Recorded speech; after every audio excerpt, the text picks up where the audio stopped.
Set Piece Podcast.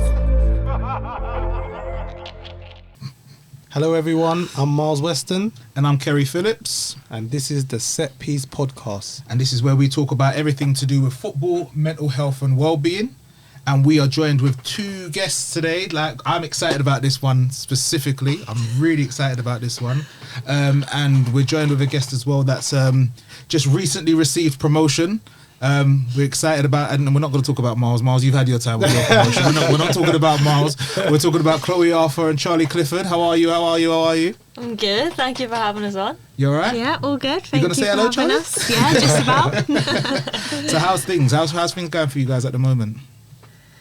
Well, obviously just got promoted, so I've had a couple of weeks to just digest that and just celebrate it, really. So I've just kind of had my own time to think about it and just enjoy the moment, really, because I'm obviously getting older now, so you won't really have these moments as often. So yeah, I'm just excited and happy we got promoted. How about you, Charlie? What are you doing nowadays? How's things with you? Yeah, all good. Just working as normal, and then still playing for ebbsfleet, but we didn't have a great season this year. So next year, hopefully, we'll have a better season, and we'll see what happens. And if also, I still play, that Charlie says she's going to stop for the last 5 years, but she's going again. So here we are. You can't put it down. You can't put the football down. What's keeping you there? I think this year I actually snapped my collarbone, so I had to have surgery and stuff. So then I was like, I can't finish now because I can't have that retire me. Yeah. So carried on till the end of the season, but I think it's like the team environment. I think that's what I'll miss. Not necessarily the running, because I actually hate running. But like the team environment, I will definitely miss it. So I have been probably pulled my arm to stay again this year. So you're going again this year? Yeah, probably. And next year. And the year after. And the year after. You got to keep it going, man. You got to keep it going. Till I'm 40. So, Chloe, for you personally, how has this been for you in terms of like promotion? Like this is a big thing. This is definitely a big thing. Yeah, it's massive, and I think this is the second time I've been promoted into WSL. The first time when I was like 21, 22. Yeah.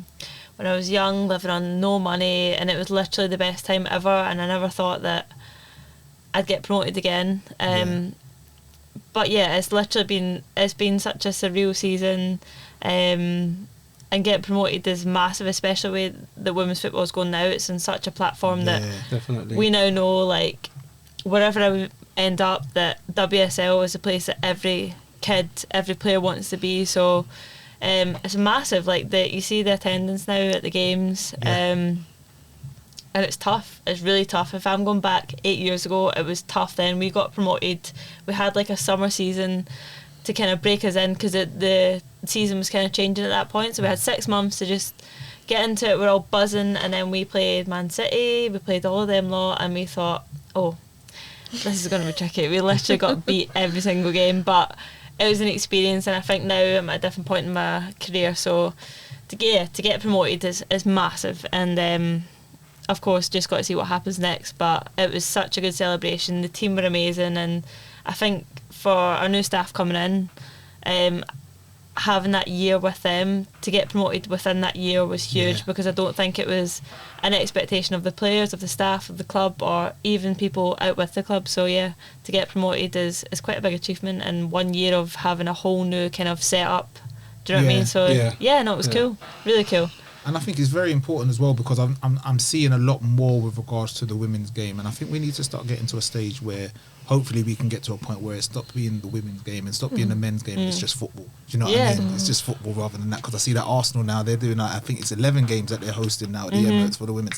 So these sort of things, being promoted and being in that environment, you're going to be seen much more televised. So I'm going to be seeing you on the TV. I'm going to get my autograph from now. Do you know what I mean? Hope so. I'm put that on eBay. If I'm honest as well, we have to celebrate these promotions. 100%. Because you know why? Like, there's a lot of footballers in the women's game and in the men's game that don't get promoted. That don't get to experience that feeling that you experience and that I've experienced. So if you're blessed enough to experience it, you have to celebrate it. Yeah. Because as I said, there's so many footballers that don't even get to achieve that, don't get the medals, that don't get to celebrate on the buses or lift the trophies. Like, do you get what I'm saying? Definitely. It's a big thing. So yeah, I think commend like the younger players as well, like they probably don't realise that this could never happen again. Yeah. Exactly. You know what I mean? Exactly. So it's a massive moment, and we literally did enjoy every single second of Definitely. it. So yeah, it was fun. Good. And for you, Charlie, seeing that as well from your from a friendship standpoint, but also used to play for Palace. Like, how was that for you? Like seeing them. Oh win? yeah, it was really nice. Like, and I felt like proud for them.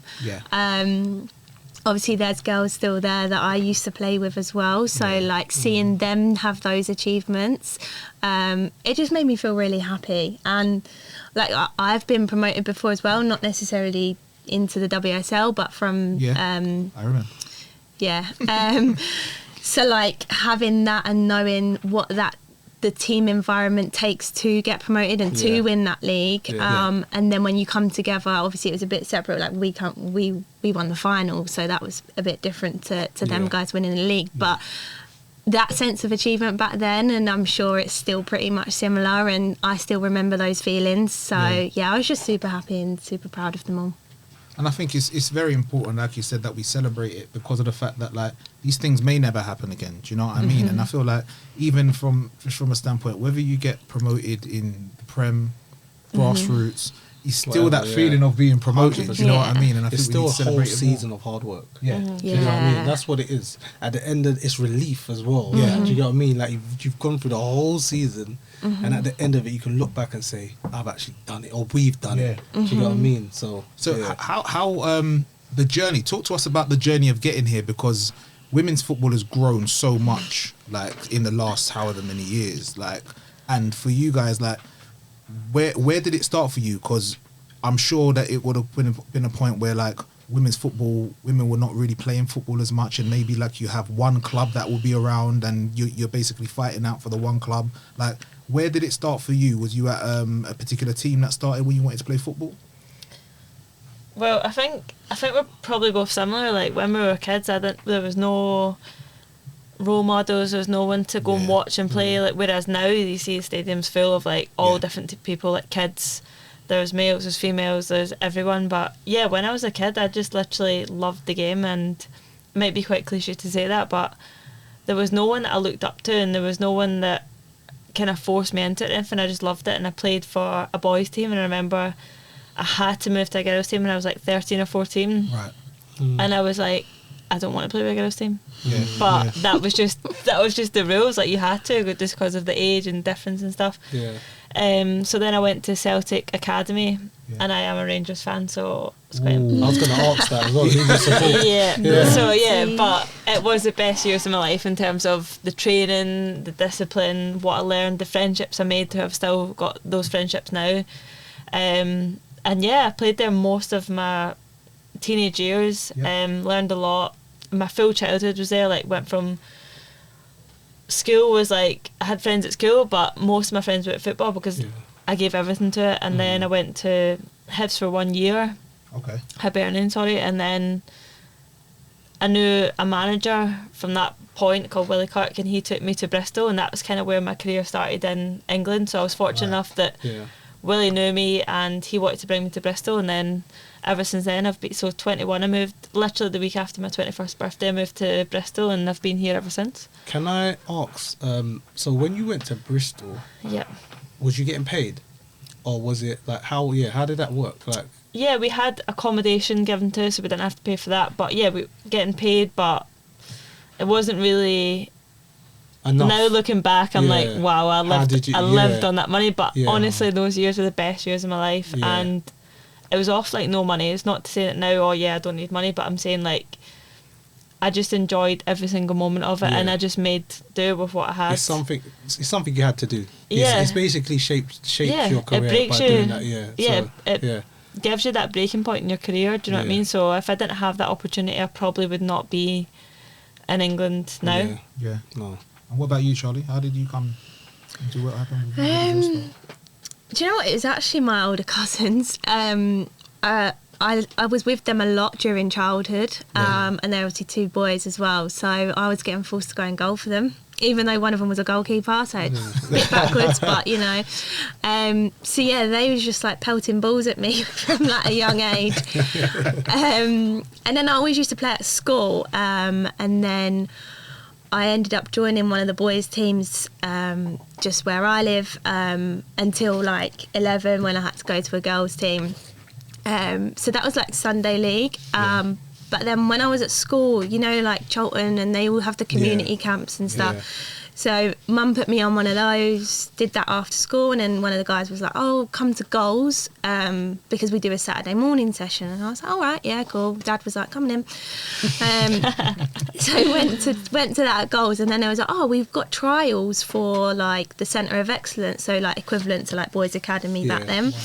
Wow. So yeah, just trialled and quite fortunate really, and then just got in, and then started from Charlton from when I was under 12s. But I still carried that. We used to play on a Saturday morning, but then I still played for the Sunday leagues. Yeah.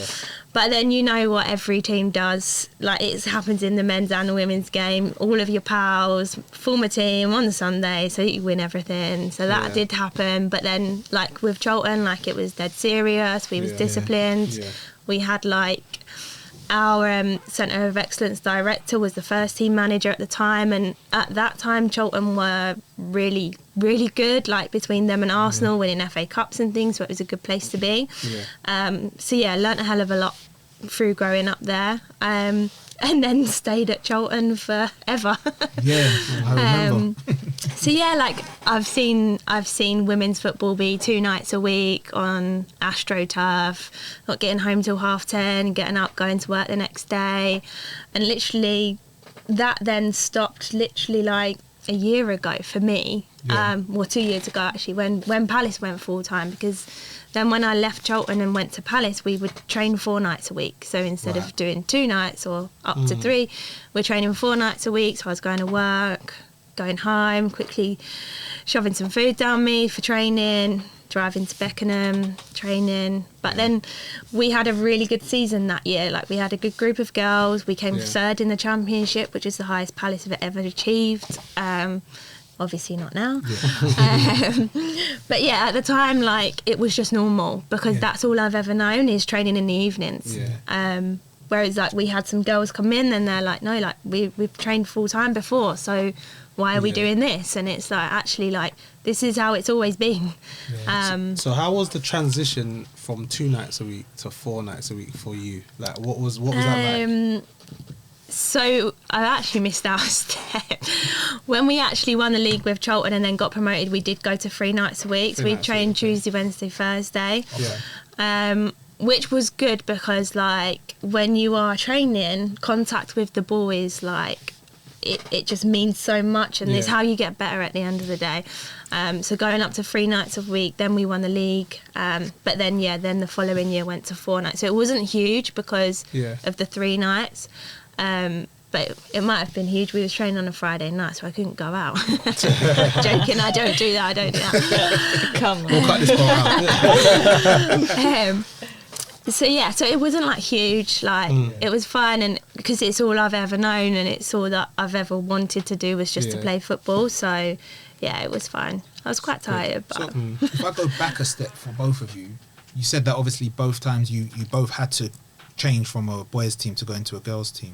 Do you think that put you at an advantage when you went straight into a girls team, or was you just like, I don't want to play with a girls team? Did you find it easy? Was it Well, I think the norm was girls don't play football, so then I was thinking, I ain't going to a girls team, and obviously I'm a girl here saying that myself, so it wasn't actually that hard as soon as I got there. But I was kind of like a player who, when I was younger, I was almost like I developed at a different rate to a lot of the girls. So like I was honestly on trial at Celtic for about 3 months. I remember the trial day, I was literally out all day playing football, and I went there that night and it was a 3-hour fitness session. Oh wow. But at that point, if you told me that now to do that, I'd be like, you're having a laugh. But I had no cares in the world. I was like, yeah, cool, let's go. And I think that's what kind of got me through that, because I literally just got on with it, and I was like, yeah, cool, like I just enjoy football, like it didn't really matter. But no, it wasn't that difficult, but I think I'm very grateful for it, and I think with talking about like the schedules and stuff, I think a lot of kids now won't realise what kind of like people our age, Char's older, but it's fine, went through, like that we did train, because I went to an academy that I studied as well, so I trained in the morning at 7 a.m, went to uni, college, whatever for the day, trained in the evenings and got home at like 11. I don't think a lot of kids now understand that, and I think I'm grateful for having that, but I do think playing with boys does give you an advantage, not mentally as well though, because I think every Charlie, you say the same, every game you'd play you'd only get her like, oh, they've got to get it on the team, but actually by the end of it they were like sound with you, because like, oh, she can actually play. So I think mentally and physically as well, like playing friendlies against the boys, like you could play a boys team that wasn't that good technically, but physically they are fast and strong. So like it did test you a lot, and I think it does give you that advantage physically and mentally. So would you say the same for you in terms of like the transition? Yeah, 100%. We actually did when we were at Charlton. I said we, not you, me. We actually did play against the men's team, like just the Sunday league team, just to see how we kind of dealt with it. We didn't have a game and we just needed some fitness in there, and it was insane. The difference was just insane. Right. But that didn't really, from playing with a boys team, it didn't really matter, because from me being like a tiny little skinny girl to now a woman that's hit puberty and everything like that, it's completely different. So like it was great at the time, but then when you actually come to play against them as a woman, the levels are just insane. Like we cannot run faster, we're not as strong, so all they was doing was just booting it and sprinting, and we was never going to catch up with them. But it's it was a good test as well, because it was good for us to actually get the ball down and actually play and show what we could do. And we did a bit, like we kept the ball a lot, we scored a couple of goals, like I think after the game they was like, oh, you actually can play, and we're like, we're not here just for the fun. So yeah, I would say the only criticism of doing that is because it gives a lot of people who have such a bad view of women's football, who've never watched it, they just have the complete stereotype of what women's football was like. They just have this certain view on it, but then if you look at other sports like tennis, you'd never look at a male and a female player and compare them, but whereas with football it's always compared. So I think that's the trickiest part about it, is like, of course naturally men are faster and stronger, but that doesn't mean to say that we can't play football. No, definitely. So definitely, that's the hardest part, I'd say, because even in athletics, in, as you said, tennis, they're not looked at the same. Never. Do you know what I'm saying? They're never compared. Do you get what I mean? Like, so even golf, like I swear there's different tees and stuff. So I definitely agree with you. And I think even like Charlie, remember, like I used to watch Charlie play a lot, like, and this was before women's football was properly like there, and like I think even Charlie probably thought to herself like, why is this guy coming to just always watch us play football? Like, and it, not just because of the fact that she was my friend, but I just enjoyed football. And it didn't matter to me whether it was the men's game or the women's game. I just enjoyed football. And I think like I feel like now it's a good place to be in, where we're getting to a place where people can appreciate football for just being football. And not thinking about, oh, it's the women's that are playing, so I'm going to be ignorant and just not watch it. Like, we're getting to that point. Look at the England women's that won the Euros. Like, we're looking at like that's what we can claim as victory as a country. Well, maybe not for Chloe. Chloe might be thinking you're talking for yourself there. But I'm Scottish. Yeah, exactly that. But like, I feel like it's very important in terms of like being able to appreciate and understand that. How do you feel like for yourself? Like, you must see. And I'm not saying you do this, but you must see, like, for example, some of the young girls that are growing up now, and like they've got so much like offered to them on a plate in terms of like the 4G pitches. The pitches are immaculate. They've got so much more like stuff around them and support. Where for you guys, it probably wasn't that. Like, how do you look at it now? Do you see it as a positive thing, negative thing? What do you see? I think it is. They've got the luxury now, which is the way it should be, because the boys have always had that. But I do think they don't understand what the women's game I've went through, like the women players that I've went through to get us to this point. Yeah. Some do, some don't, and I think they maybe have that expectation. Like you see a lot of young boys as well who have that expectation already. Yeah. Which is good because they have high standards and they should be getting the best of the best to then become the best player. But I do think it's a very different world now, like completely different worlds, and it is, women's football's grown in a way that those expectations are almost met most of the time. Yeah. But I think if you see a kid who's not getting a boot deal and all these things, it almost knocks them back, whereas we were scraping for money to try and get boots, do you know what I mean? So that was never a factor. Yeah, definitely. It was never a factor in performance or like how we felt, but I do think now it is the way it should be, but being older you can see that change in the generations, which is not a bad thing. No. It's just we can see the change. I was gonna say, like, you lot paved the way. That's basically what you did. Yeah. You done the graft. 100%. You went through what you had to go through for the girls that's coming up now. Yeah. To get all these things. This is literally what it is. Yeah. Because what you said, I've had to go through that. So when I was young, I had to do jobs. Clean the changing room, cleaning boots. Yeah. These kids don't do that now. Can you imagine Do you telling? get Can you what I'm trying to imagine say? telling Like, the kids they now? don't do it. Like, so I understand what you're saying, like, but I don't look at it like, oh, they're lucky. Yeah. I look at it like it's a new generation. Yeah. It's a whole new world now. So I'm not saying I didn't pave the way, because there's people before me that was doing stuff that I didn't have to do. Yeah, same for But us. in a way, like, these kids are blessed that they didn't have to just do jobs and But just didn't, little things. do you know what I mean? Just do you know what I mean? Just little things, like in terms of, like, obviously I'm not like you guys. You guys are the footballers here, but like the little things of us having to put down jumpers to make goals. Yeah. Yeah. And put bikes, exactly. bikes, Yeah. yeah, do you know what I mean? This is Like, it. and then you used to use the tree and something Yeah. else as a goal. Yeah. Like these little things here. Like if you said to a child now, Yeah. right, come, we're gonna go to the park for training, they'll probably look at you like, what? Yeah. Park. Exactly. Do you know what though? I'm so grateful for those, because those are like 100%. my fondest memories of me and my brother outside. We used to play every single night for hours 100%. and hours, and it would just be with, like you say, jumpers as goalposts and the absolute basics. And the best thing about going to the shopping centre was getting a new football for like £2.50. Do you know what I mean? So Yeah. like I am very grateful for those times, and I think it's just a different generation, This and is they're it. lucky.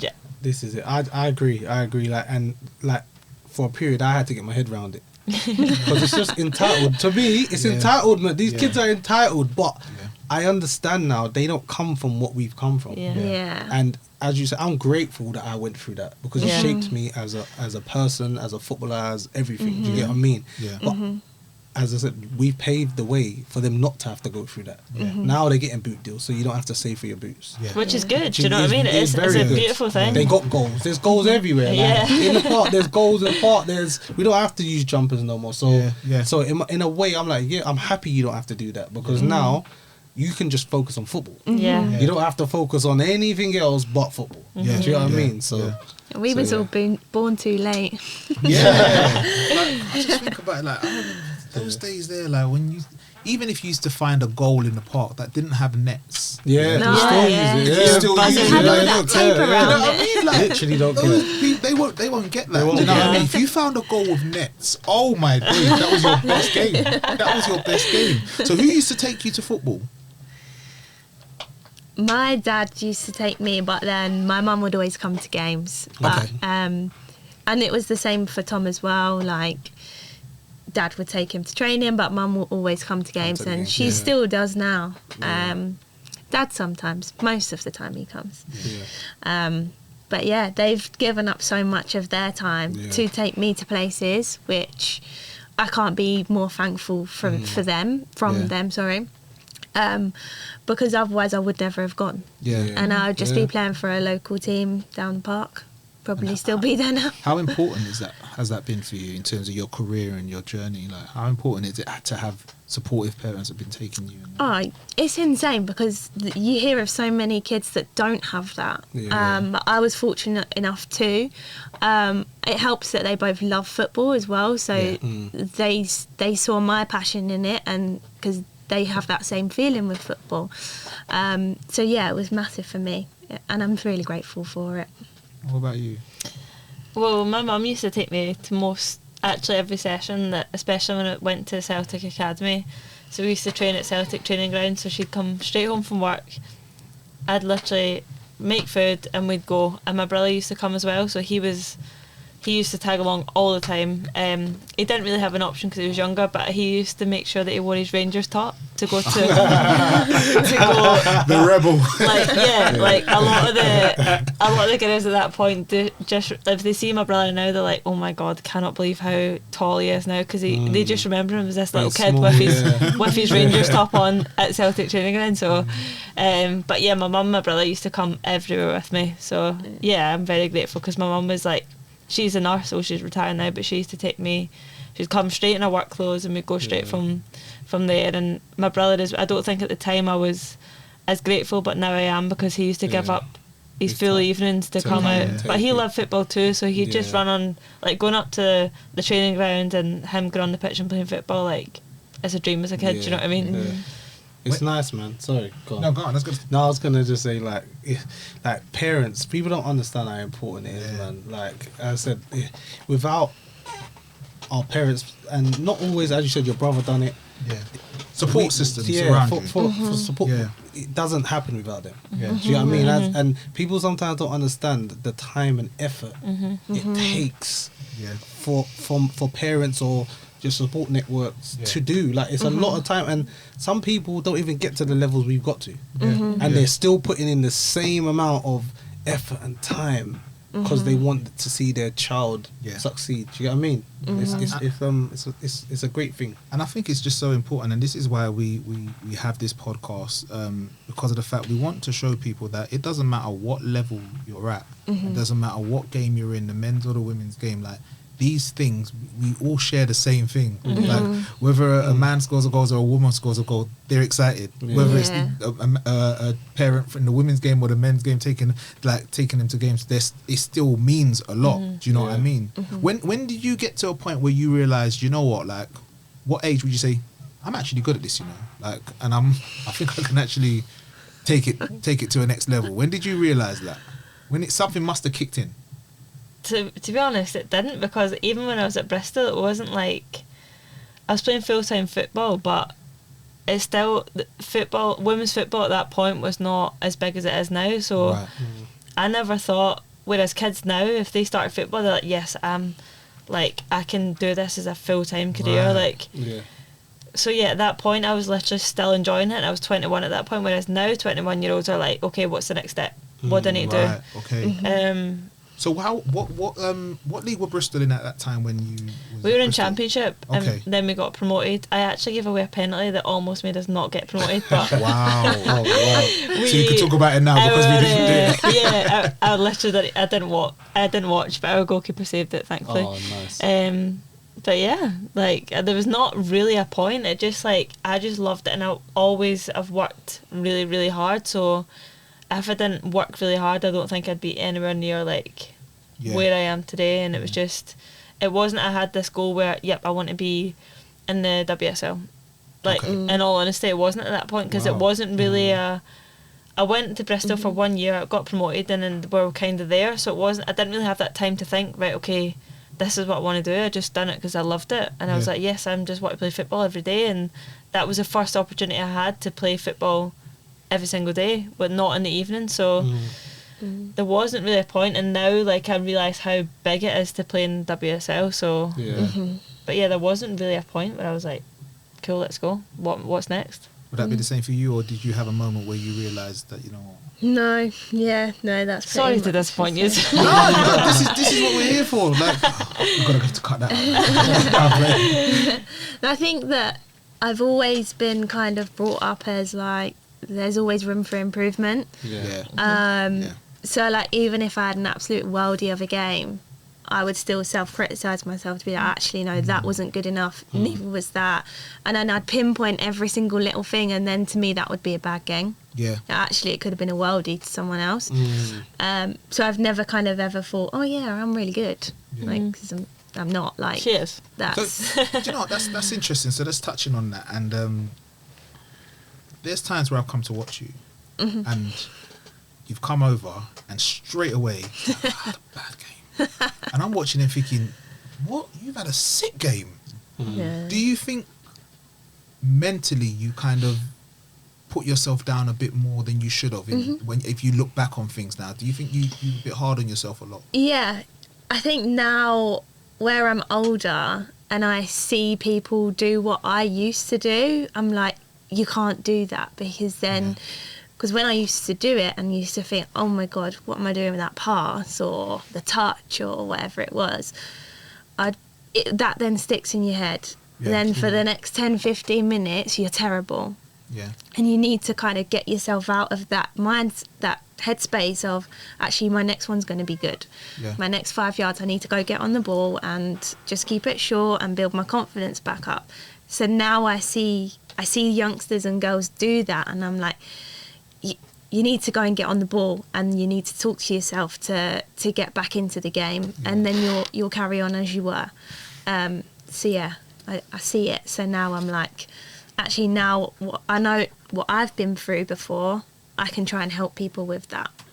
And what about you, Chloe? Do you feel like, how was you with yourself, to like critiquing yourself? What were you like?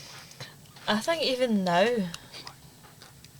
I'm still like that. Like, I think now, because the standards are so high, I think I'm probably worse now, because I'm like, right, the level's high, and I will literally just remember one bad pass, and I'm like, I should have done better there, whereas I've done 50 other things that were good. So I do think it is a good and a bad thing, because then you're never like too high. Yeah. But it can also be a bad thing mentally, because then you're like constantly self-destruct mode. Yeah. But yeah, I do try and watch training and games back to then rectify that and be like, no, I actually done not as bad as I thought. Yeah. But yeah, self-criticism, it can be, it depends on your mood as well. Do you know what I mean? If you're in like an alright mood and you watch and you think about it, you're like, oh, I could have done better, but it's fine. But then another day you might be like, nah, that's it. Yeah. I'm not going to play. I'm going to be terrible in training tomorrow. Yeah. And I, like Charlie, I see it with the youngsters as well. Like one of the girls, she's such a good player, and she's so young, so humble, and she could have one bad session, and then that will literally play in her mind till the next session. I'm just like, you are amazing. Like, you just need to tell yourself that, because doing one bad thing isn't that awful. No one remembers it. Do you know what I mean? No one remembers it but you. Exactly. I was gonna say to you, you said that you watch your games back and stuff. Obviously now football's like stats and analytics, and do you think that's important now, like that players get the opportunity to look at the things they've done well and the things they've done bad? Like, do you think that's gonna help like improve them? Yeah, because you might remember it as an awful game, and you look back and you're like, you can pinpoint 10 good things that you've done, and also then you can speak to managers, coaches, and just get some viewpoints on what they think.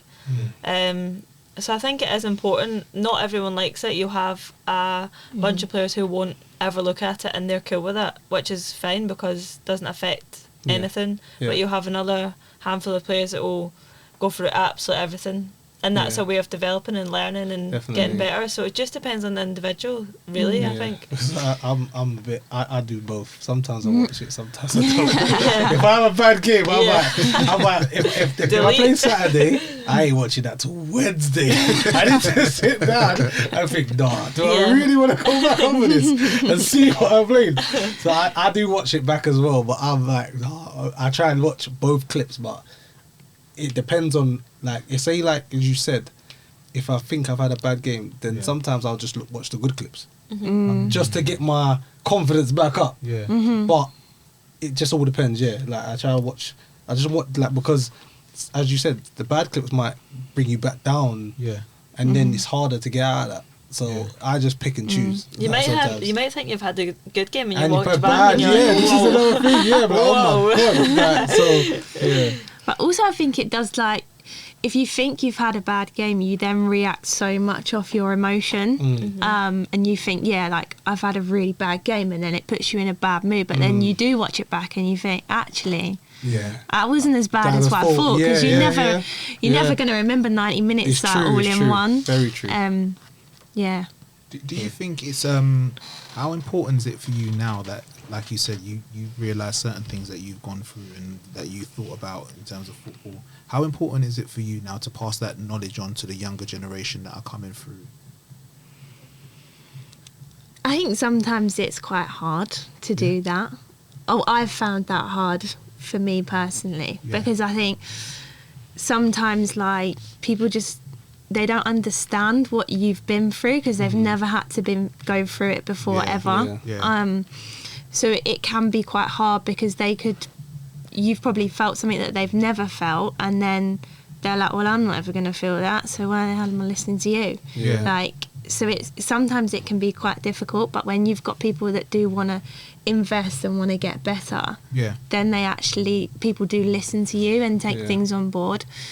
What about you? Yeah, no, I think the same. Like, there's some players, obviously every player is different in terms of how you approach them, so there'll be some players, if they're angry, I just kind of try to observe on how the players have reacted, because there'll be times where I'll just leave it until like the next day and be like, look, yesterday, like, you were actually really good, or like I'll maybe give them a bit of like help on what they could have done better. And some players listen, some players don't, depends on the player's mood and emotion. So I think I try and help with that as much as I can, and I try to like kind of embrace that as part of my role at Palace last season, just to try and help. And you just got to tell yourself, sometimes they'll understand, sometimes they won't, and that's okay. It's basically mentoring. That's what basically because I do the same. I'm pretty much similar to both of you.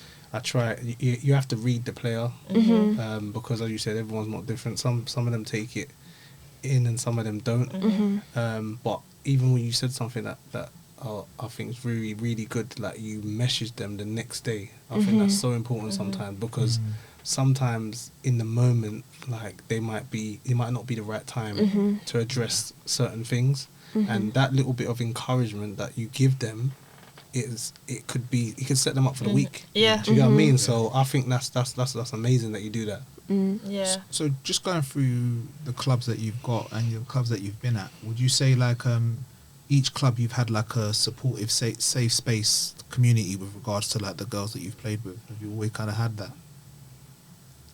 What do you mean, like as in the players? Yeah, and the players, sorry, yeah. So like, for example, like we talk about a lot of mental health within the men's game, and I feel like just my opinion, I feel like we downplay the significance of how mental health is in effects in the women's game, because it's like it's all good and well like there is a lot of men's mental health running rife. I'm not gonna sit here and you know what I do outside of here, but I think it's very ignorant for us to kind of downplay the significance. Just because women speak more doesn't mean that they've gotten over what it is. Sometimes women have just learned how to deal with it. Doesn't mean they've actually got over it. And I feel like within the women's game there must be so much things that you've had to overcome and get through in order to even be here now. But do you have that safe space within the group of girls that you have, or within the club and stuff like that? Do you talk to each other if you are going through stuff? I do think women, like you said, women do talk more, and you do create those friendships, the same as in the men's team, but there might be more banter around issues, whereas I think you find people in a team where you feel like you can open up a bit more, or even just talk about anything that takes your mind off it. So like there might be, for me for example, I went through 10 years of severe mental health, but it didn't mean to say that I didn't have a good safe space, because I did, but I just chose not to. But it just meant that I felt comfortable around certain people more than others, and I used that to my advantage in social settings or those kind of things. So I do think women talk more, and there's more space for women to open up, because it's not looked down upon, whereas maybe in the men's game, I might be wrong, but it might be seen as, maybe not now, because mental health is a huge topic within everyday life, but maybe like a few years ago, if you had, as a male player, would say, yeah, I'm struggling, then no one really knows what to say, because it's not a common topic, whereas now it is becoming more common. But yeah, I do think that every team I've been at, I've had those people around me because I lived away from home as well, so having those people has always been massive for me. And who I got close to was might be a small amount of people, but I just chose that wisely. And I was always quite upfront with them and how I was feeling, but not to the depth that I should have been to then get me out of that, because I myself wasn't understanding it, so that I couldn't then pass that on to them, because I'm like, if I don't understand it, how are they going to understand it? So it's interesting that you say that, because it's like, I'm assuming that there'll probably be some people that may be even watching this and thinking, wow, you said 10 years, that, like, and they're probably thinking, I never knew she was struggling at all. Do you know what I mean? But you don't know. The people that you think don't are probably majority do. Do you know what I mean? Yeah, 100%. Brave face, innit? Like, yeah.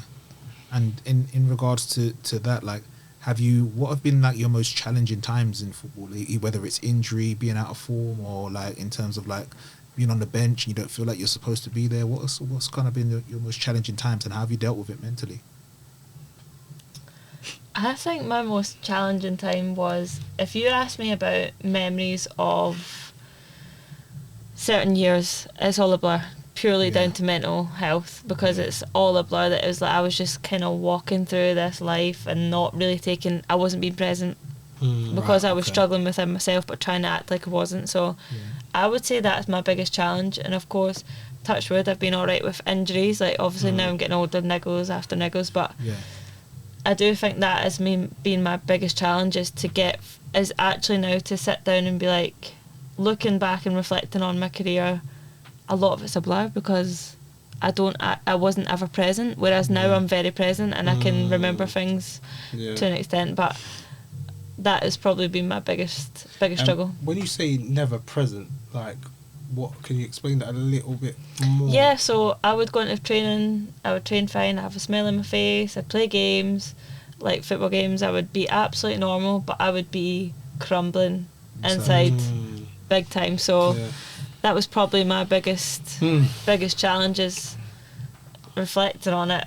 At the time I didn't realise I was just going through the motions of, because I didn't know how to talk about that, and probably clubs before that wasn't really a main thing to have a psychologist or a therapist or anything like that, and that always it wasn't common. It was like looked down upon as well, like, oh, you're going to a psychologist, do you know what I mean? So, well, in my head anyway, it wasn't. So yeah, that was probably my biggest challenge, was just actually getting through the days, and I did happily from the outside point of view, but actually coming home, I knew deep down I was really, really struggling. So that's what I mean by not being present, as I wasn't just enjoying the moments as they were, I was like going through the motions. Was football like an escapism for you? Yeah, it was a norm from when I was a kid, so that was always just what I knew. So I would say, it was an escape, but I also doesn't mean to say that at football I was on the pitch, I was absolutely fine, but as soon as I stepped off it, before it, I was not fine. I'd avoid all social situations in that sense. But it still come across as really friendly and sociable. Do you know what I mean? No, so definitely. it's a bit of a weird one. No, I understand. Definitely. What about you, Charlie? Any particular time? I think it was just more of being on the bench and stuff, because I'd never knew how to deal with it. And I guess, like, there's a first time for everything, and if you've never been through something before, you don't know how to deal with it.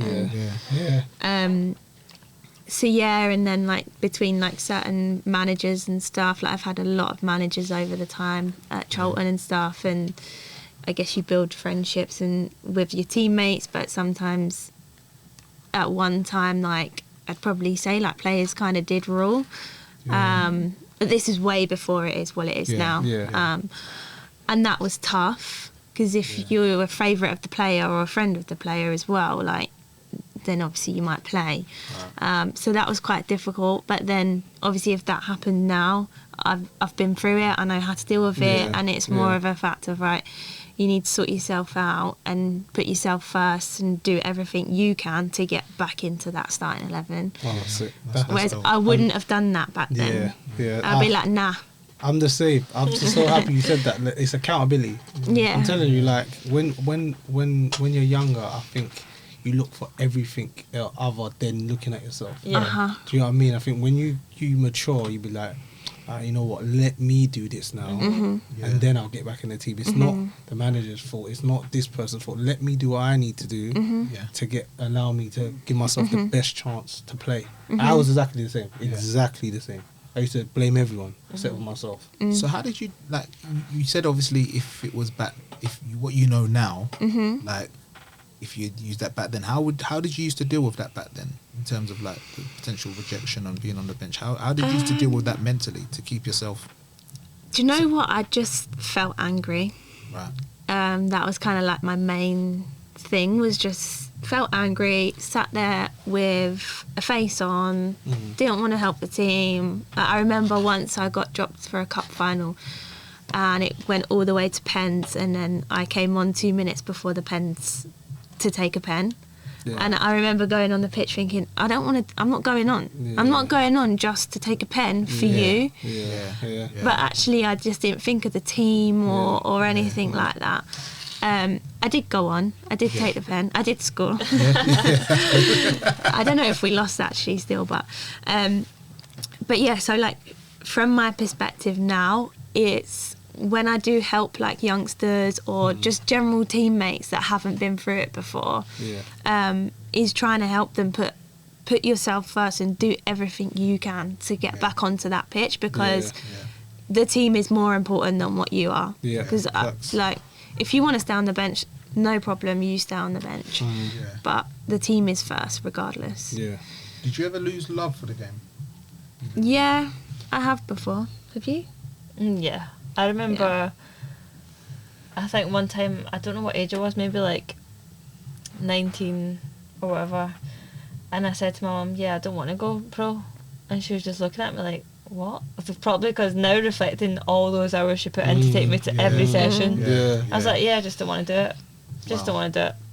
And I think it's probably linked into the mental health thing, like, because there's a lot of factors involved.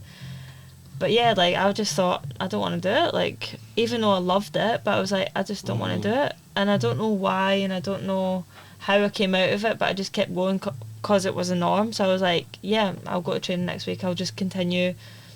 Got a contract, and I was just like, it just became normal. I didn't ever think I'm going to stop next year. Right. Maybe now. No, I'm joking. But like, I never ever thought, I'm giving up. But I just remember saying, I don't want to do it. And she was stunned, like the look I got, and I was thinking, it ain't about you, it's about me. Like, but I understand now, like, why, because she was like, you love it, you've always played it. I can never get you indoors, like, but I just kept going with it, and I do still love it, to be fair. And what, like, you said you fell out of love with it? I think like when you go through some tough times, you think, why am I doing this? Like, why am I committing all this time? Why am I so tired all the time? Especially with when we was training like part-time and in the evenings. Like, why am I doing this for not much reward right now? That's all my stories. And you fell out of love with it, but what advice would you give to people that do fall out of love with it, and then, like, because obviously you're still playing now, so what was it that, what advice would you give to people that when they feel like, you know what, I'm falling out of love with this, I don't want to do it? Like, do you know what, I actually was going to stop this year, and I had a conversation with my boss at work. He came to one of my games and then was like, right, we're speaking about retirement next week. Okay. Came in, first thing he said to me was, right, retirement. So what are you going to do if you don't play? So you find it easy, so that's a plus. You're running, you've got some sort of fitness, and what else are you going to do to curb that? But then secondly, how are you going to replace your mental health with something else that you enjoy doing, and that you have enjoyed for so long? And that was only really literally in the last couple of months that I've had kind of a different reflection on it. Even me, I'm not there yet thinking about retirement. But I feel like I've loved with football. Like when I was young, I used to love it. Like I used to play. I wanted to play as high as possible. That was my goal. Then things happen, and you think, oh, this is long. I'm playing for the money. I'm gonna be honest with you. Like I'm playing for the money. I want to go wherever's paying me the most. But then I don't know if you saw one of my posts, like I had to get another job. Yeah. And that humbled me. When I had to play football and work, that I've had to do it once in my life, and it humbled me, and that actually made me love football again. Yeah. Because I never took it for granted ever again. Yeah. I swear. Just because I had to, like, it was different. I've had teammates that had to do that, and I never had to do that. And I used to work on the trains, as you know. I was on the train lines, so I used to go football, play a match, and then work on the train lines in the night time after the game, get home at 8 a.m. or whatever, Sunday. Wow. That's what I was doing.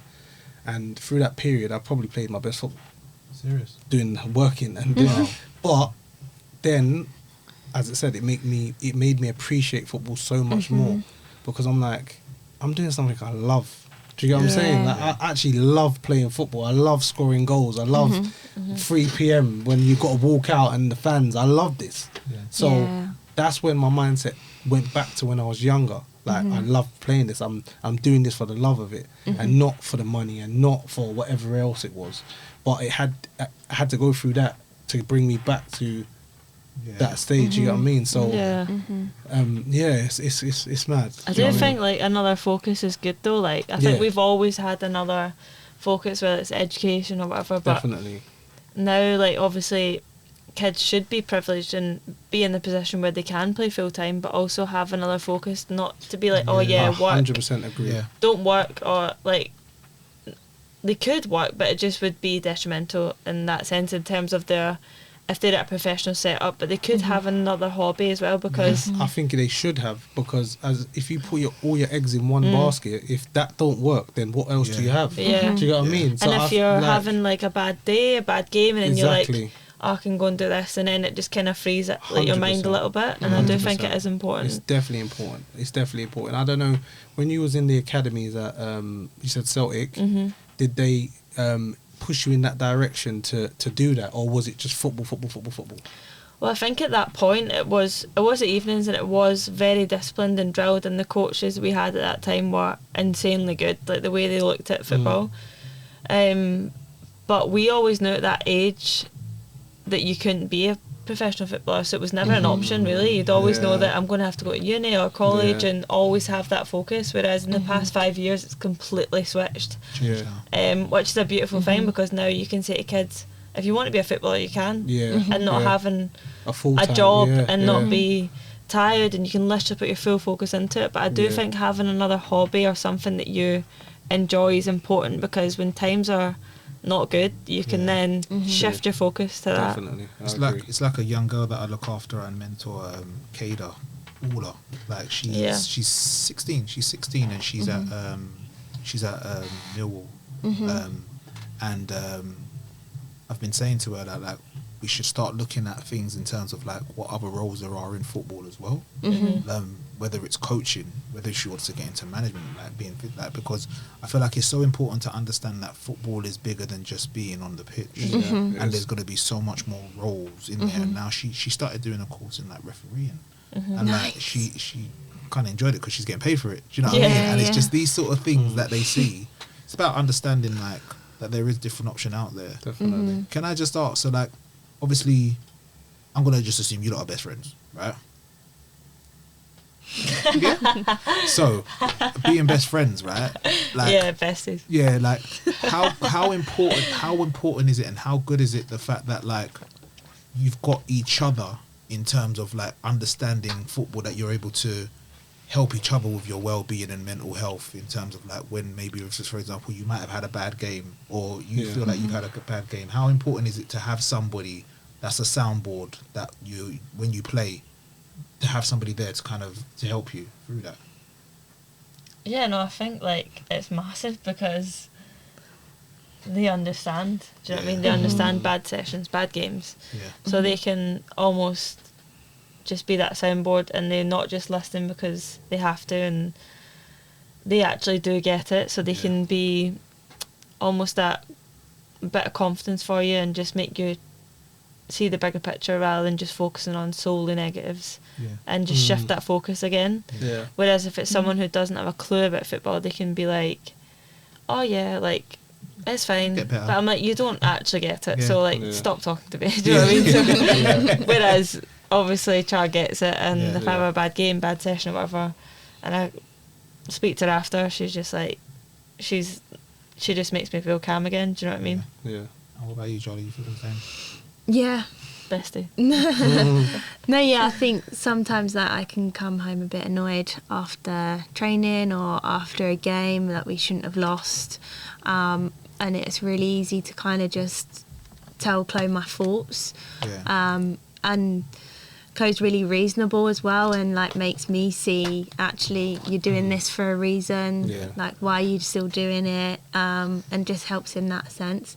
But yeah, definitely if like other people don't understand, like, Yeah. and it's the same with like training in the evenings. Other people don't understand that, and it's like, why are you not at home? Why are you not spending time with me? And it's Yeah. like, but because Chloe's in football, like, you just understand. Yeah. Yeah. And tells me to go to training every day. And the reason why I wanted to allude to that is because of the fact that, like Chloe said, like she had these spaces previously, and maybe she didn't take advantage of them because of the fact that she may not have wanted to. But like, for anybody out there that's listening, like, if you have those spaces, like, take advantage of it, Yeah. because Yeah. It's important. It's taken Chloe maybe a while to maybe be vulnerable, but now you're at a place where I'm sure that you feel a lot more Oh, at yeah. peace when you're able to talk to somebody. 100%. I'd say the last 3 years I'm a completely different human being in terms of I would tell you anything vulnerable, and that allows that other person to be vulnerable, whereas knowing Char how she is, if I'm not vulnerable with her, she'll never be vulnerable with me. Yeah. Yeah. So I think it's just a really good thing to express how you feel and just get it out there. If that person just listens and doesn't say anything, you're still getting it out Yeah. there. True. Yeah. It's very true. Very true. Well, yes, we're at half time now. So what we're going to do is going to take a quick 5 minutes, refresh, and then we'll be back on the mental health and well-being side of things. We will catch up with you guys on the other side. See you soon, people. If you've listened to the first half and was triggered by anything, contact the numbers on the screen, because we want to help you and we want you to get the help that you need.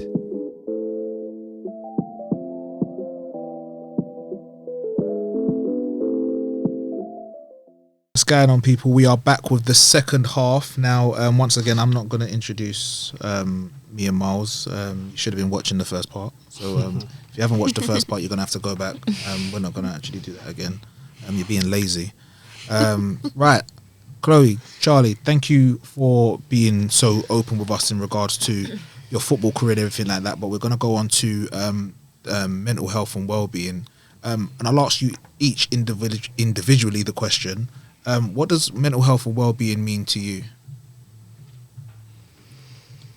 I think it's been a large part of my life, so it's really important to me, and I think it's something that should be encouraged. It should be, if you're feeling a certain way, to just find your people and be open and honest and get it out your mind, because if I go back to my mind, I would describe it as like a maze that had no start and no end. So I think it's important to just let go of those thoughts and feelings, because sometimes they're so silly, but then you say to someone, or you say it out loud, you write it down, and you feel so much better because you can actually make sense of it a little bit.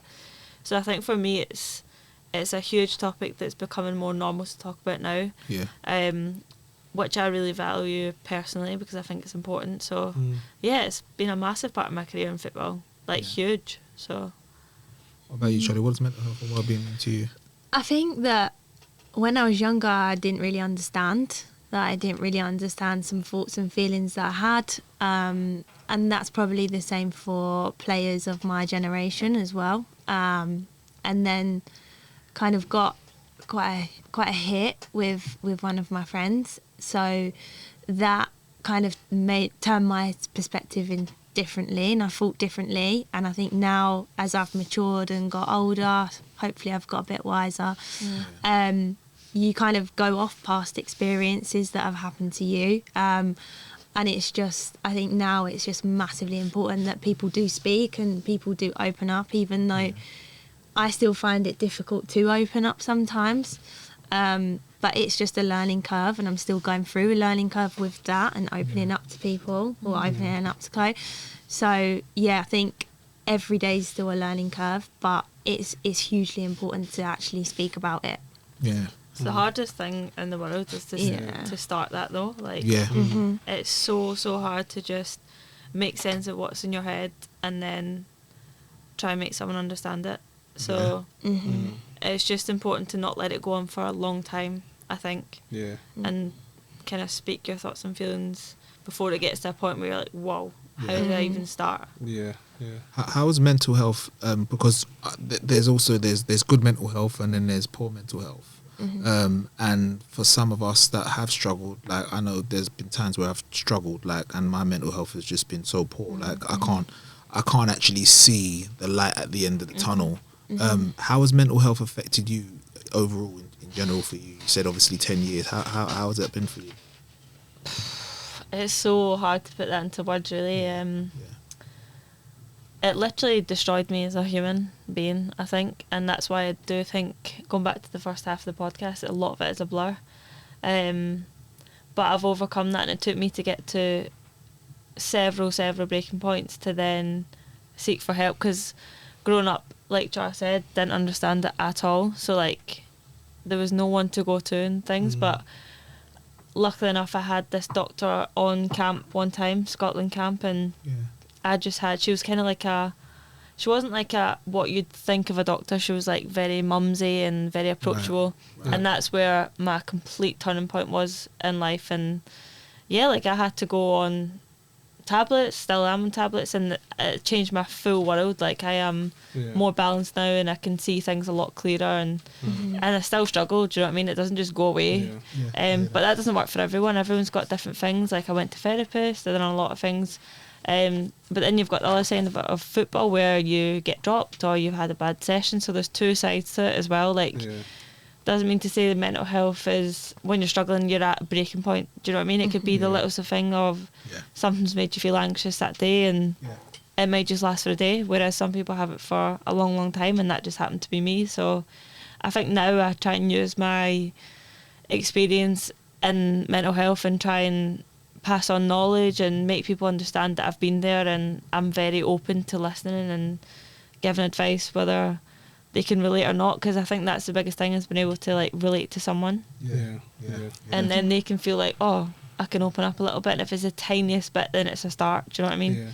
I just think in football and mental health it's important that we take the step. That's the most. That's the hardest bit. Just even acknowledging that you need help, I think is difficult. And for someone to do that, I think that's amazing, because you're opening yourself up when you're not used to doing that. Do you get what I'm trying to say to you? So, as I said before, you're paving the way for the next generation to not even have to deal with these certain things, or if they are dealing with it, they're gonna have the help now, because women's football getting bigger and bigger, and there is therapists, there is people you can go to.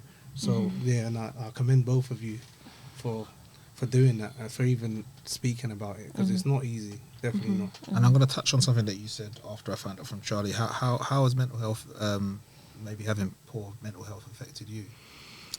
I think I've got kind of like two sides. That I've got the bad times that I had, like the bad thoughts and feelings, but that wasn't just from football as well. Like obviously I've been working the whole time as well, so like there's still thoughts and feelings that I could get through work. But then like even on the flip side, like when you achieve something that's so good and then you being put in front of people, like that would riddle my anxiety through the roof, because I hate being like centre of attention and then everything like that. So even though it's still something really, really good, like going to get an award or something, I'm like, oh my God, like everyone's going to see me. And then you get kind of shy and nervous, and then all the butterflies eat you up, and so it's kind of like two kind of separate things, like the bad times but also the good times, and I'm like, oh my God, like where do you think that comes from for you?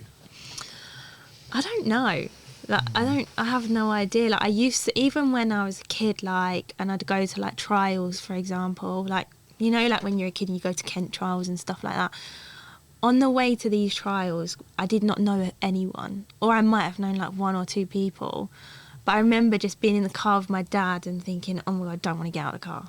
Wow. Like, I was just too scared. I don't know, maybe scared of rejection and not getting in, or I don't know, not knowing people. Like, I'm just going to be on my own, just be a loner over there. Like, it's, I don't know, but I don't know where it come from. It just kind of happened. I think when we was talking about, like how the women's game is growing and you're paving the way and stuff like that. And I feel like it's so important that we talk about mental health within the women's game from now, because like the women's game's only going to get better. It's only going to get stronger, and it's only going to get more attention. And when attention comes, there's more publicity, there's more limelight, there's more spotlight being shone. And if you take into consideration some of the stuff that you see on social media from the men's game, when we're getting women to a place where they're more in the spotlight, we've got to do something to protect them from now. Do you know what I mean? Because for a young girl that may be 14, 15 growing up, and correct me if I'm wrong, she's going through puberty, she doesn't know where her emotions are or how she deals with things, right?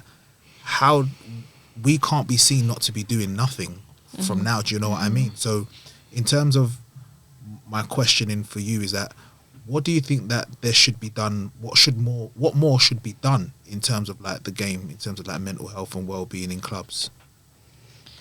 I think now clubs have those people in place, so like media officers, and because obviously social media is a massive part of everything in life now. So I think you're going to get criticised. You're going to get positive feedback, negative feedback on absolutely everything. So something that I did when I went to the World Cup was I deleted every single social media app, and I'm so glad I done it, because obviously you get positive feedback, which is amazing to read, but that gives you pressure to perform, and negative feedback would just send you like in a spiral. I deleted every single app, and I found myself being more present. I was doing things that instead of scrolling, I was going to play like table tennis or whatever with teammates. I was just completely, or reading a book. I wrote a journal every single night. Just little subtle changes that I did to kind of just take me away from the outside noise, and I actually enjoyed the experience so much more.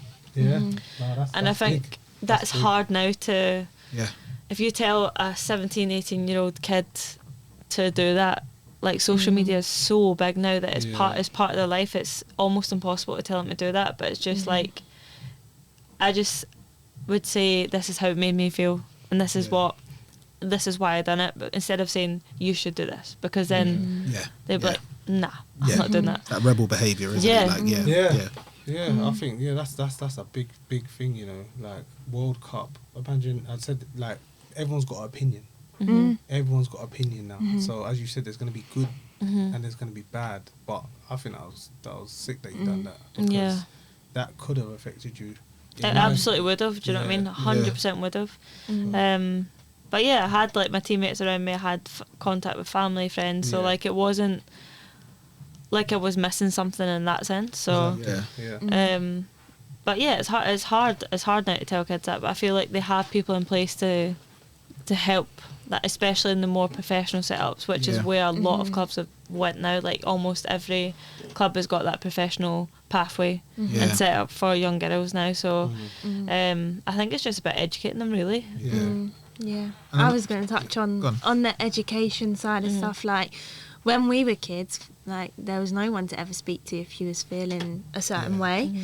And even to the point of when I was a kid, like nutrition, for example, we'd get one talk at the start of the year and that's it. And I was like, don't need to eat that, I'm going to eat these burgers.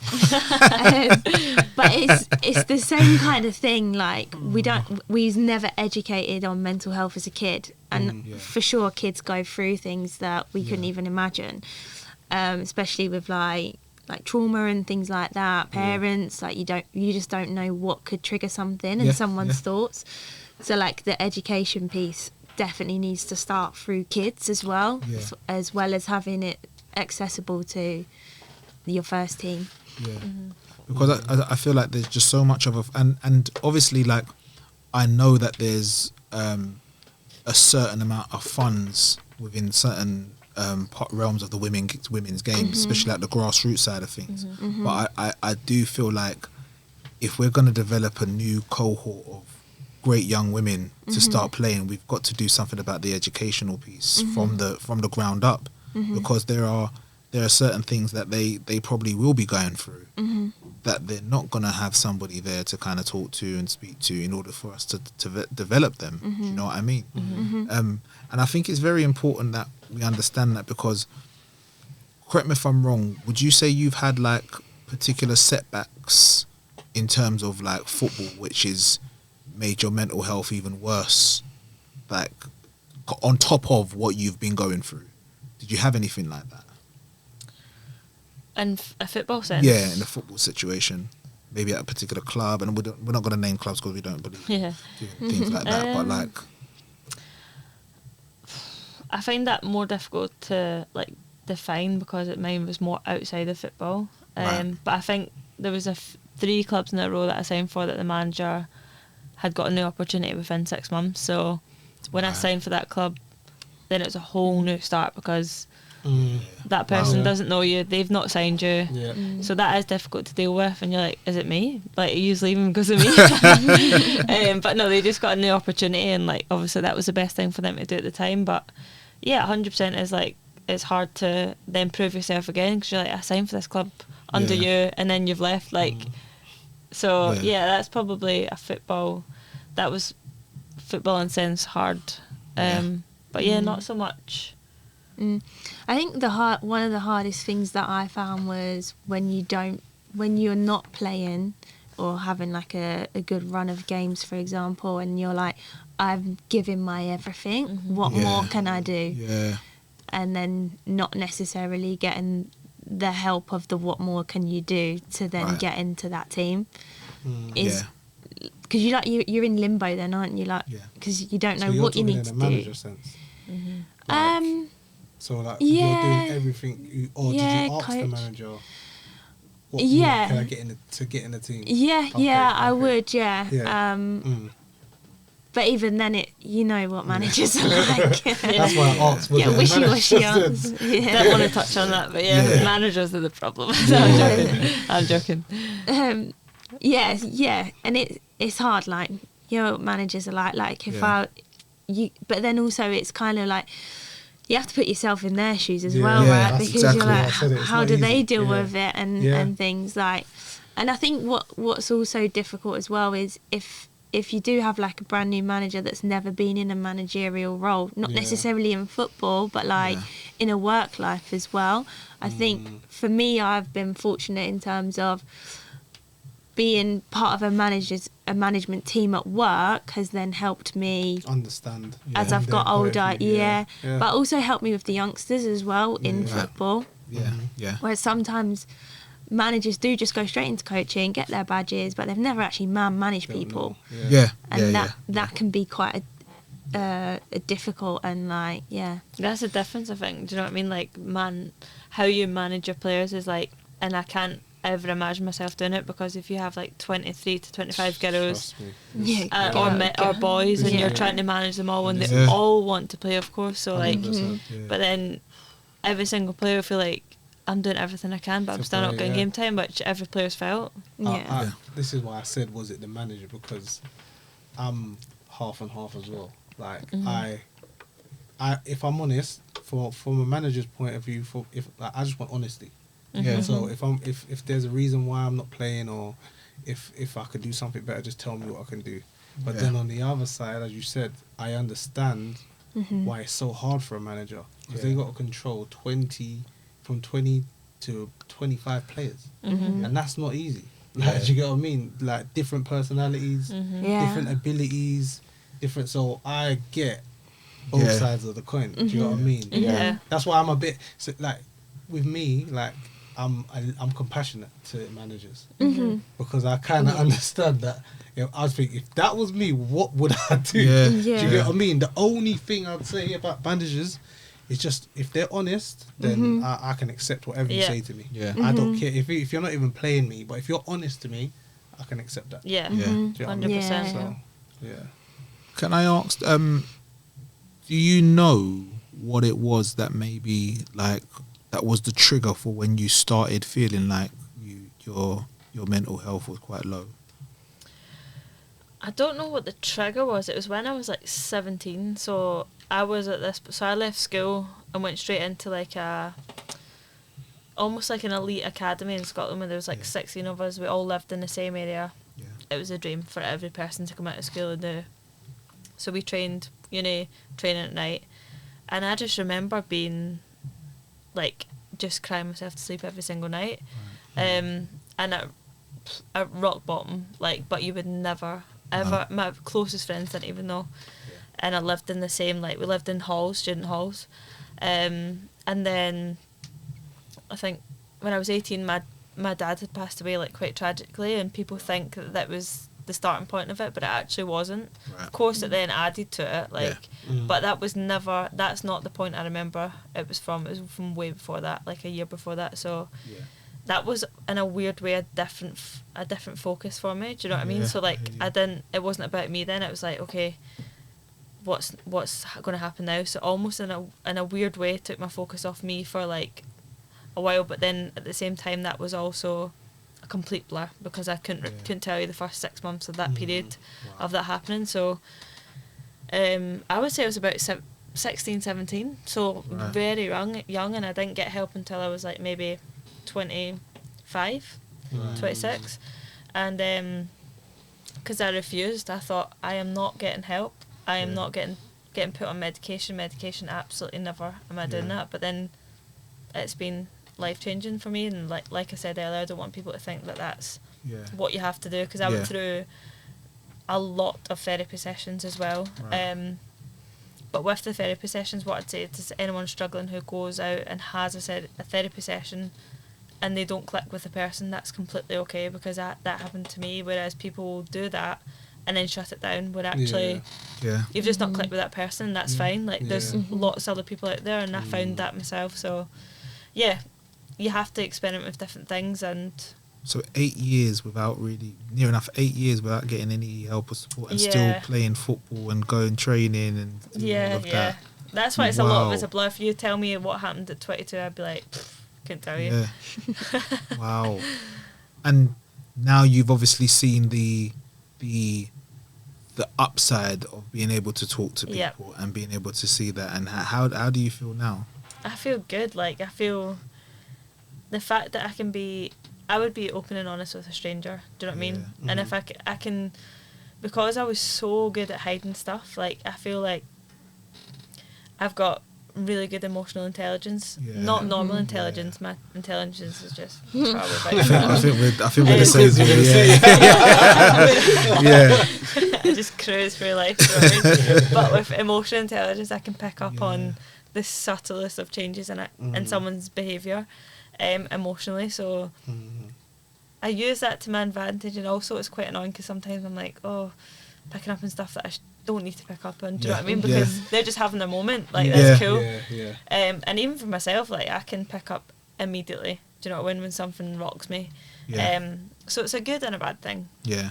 And do you feel like for both of you, you were able to maybe pick up if like some of the girls are maybe going through something, and just because of the fact that you were so emotionally intelligent and you're aware of yourself, you got to that stage? Do you feel like it's enabled you to maybe put an arm around somebody that you say, like, what's happening? Is everything okay? Like, have you been able to do that, or do you not feel comfortable in doing that with your teammates? I honestly have no qualms. I will do it. Do you know what I mean? And I will do it in a way that I feel right. So like, I was part of the leadership group last year, and my main role was to do that. Just to kind of like be that sounding board, I guess. And it didn't happen every week. I wouldn't go around and analyse everyone. Do you know what I mean? I'd just be like, if I noticed someone was continuously being a bit down, or like I could notice a change, I would just go and like ask them if they're all right, and if I knew that wasn't going to help, I'd say something else like, you did this really well today, and just trying and like gauge what was right. And you don't always get it right, do you know what I mean? So I just kind of made that my role within the team to do that. I was gonna say, like, you said that you went to them. Did they ever come to you? Yeah, sometimes to be Sometimes, fair, and yeah. I think Yeah. and that's probably the nicest That's part nice. about it. Do you know what I That's mean? nice. Yeah. But on the flip side, a lot of people won't do that. Do you know what I mean? Because Yeah. they are, like, I'm a very outgoing character within the team as well, so they might not necessarily. Yeah, but if I was to go up to them and speak in a certain way, then they would kind of listen as well. Yeah. So I wouldn't change my personality at all to try and be that comfort for someone. Do you know what I Yeah, mean? It just yeah, means yeah. that, like, if I would then go and speak to them and about something that they might be struggling with, I wouldn't even try and dive into it. I would just be like, look, you know that I'm here if you You ever did need. subtly, yeah. And they might Yeah. never do it. Do you know what I Yeah, mean? But it's just so that if they ever do, and I did, there was people before, and I could just, like, help them a little bit, and Yeah. that just means the world, to be fair, to try and help the slightest bit. Because if Yeah. I had that, I'd be like, that's amazing. Yeah, no, definitely. By the way, I'm not some sort of, like, Buddha that's going to help everyone. Yeah, I hear you. Yeah, I hear you. Yeah. But I just like. But you're to hit- offering I like, your hand, innit? Yeah, That's yeah. what Yeah. basically what you do. You're offering your hand, and you don't know how important that might be to someone. Yeah. And that, do you know what I mean? That you even saying, if you need me, I'm here. That could be life changing. So Yeah, I just Yeah. love helping people. Yeah. Maybe too much sometimes. And for you, Charlie, have you had that experience or like? Yeah, I think I'm not as emotionally intelligent as Chloe. Yeah. So I don't really. Try and look out for signs, but I'm quite an oblivious person. Yeah. So I do miss quite a lot to do with, like, Yeah. people and how they're feeling. But I just try to make sure that I've got relationships with everybody in the team, so that they know that if Yeah. they do need to speak, that I Yeah. will yeah, do the best yeah. that I can to try and help them. Yeah. You are very calming though, do you know what I mean? Yeah. Like if someone was to speak to Charlie, like if I ever have an issue, it's very. It's because I sound like fairy. No. But you're very calming and like you do get it and you listen and you're very.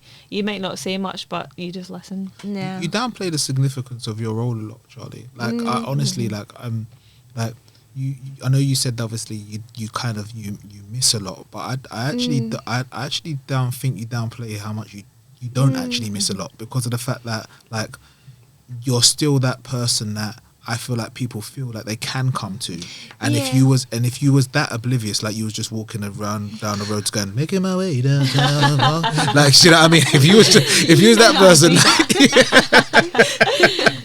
like, I think people wouldn't come to you. Do you know what I mean? Yeah. And Chloe, like, on a like, what I will say about Chloe is that, like, and I don't mean this in a patronising way.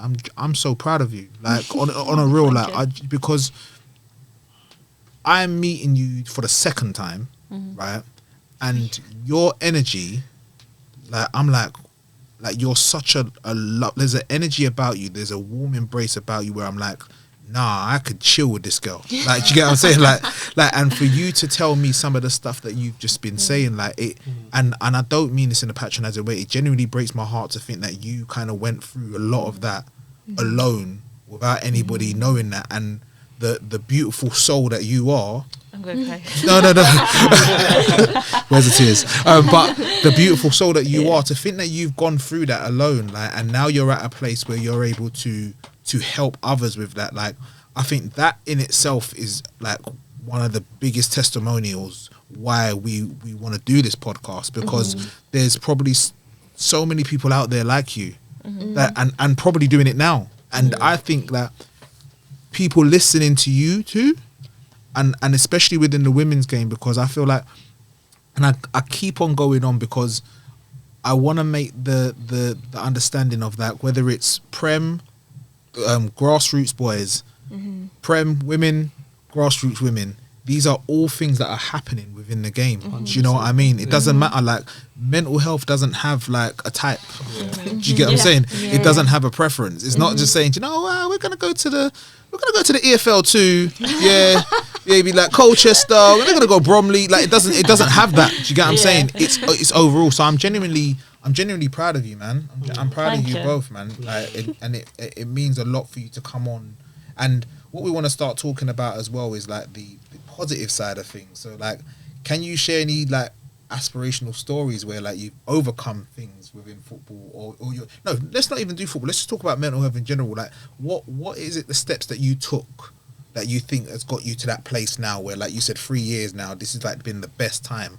When did you acknowledge it? When did you actually say, you know what, or what was it that said, I'm gonna do something about it, I'm gonna change this?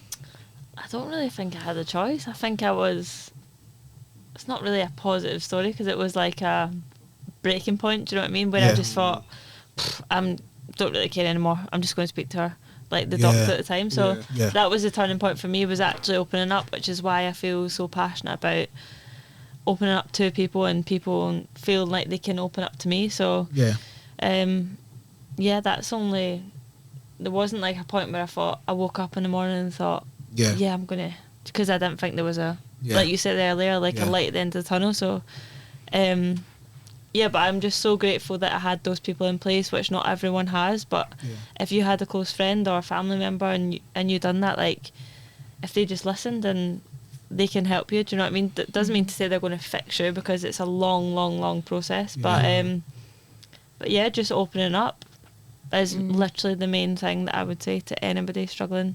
And I'm glad that you said that as well, because like for some people that are struggling, like if I take myself for example, there was points where I was just like, there needs to just be a breaking point where it just switches, right? And sometimes it doesn't. Like sometimes you might think Monday, okay, cool, I'm changing. Tuesday might come and you're like, I ain't getting out of bed. Like Wednesday might come, you're like, you know what, nah, I'm still not getting out of bed. And then it gets to Thursday and you're like, all right, cool, let's maybe go gym.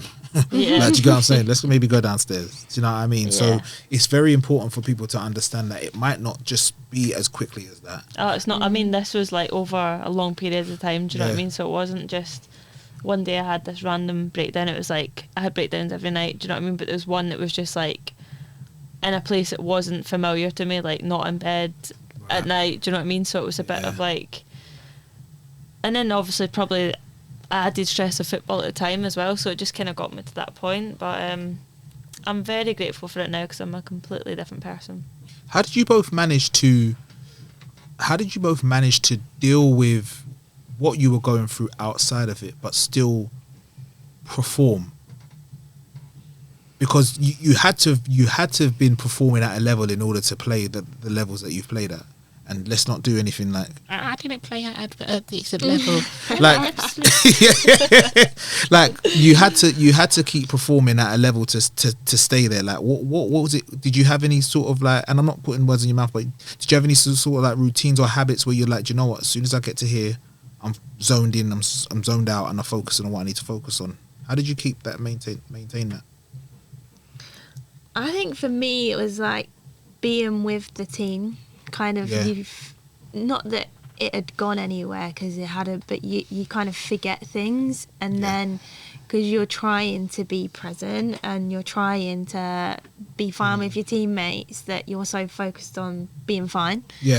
That then when you then went onto the pitch, like you kind of just did what you had to do. Type thing.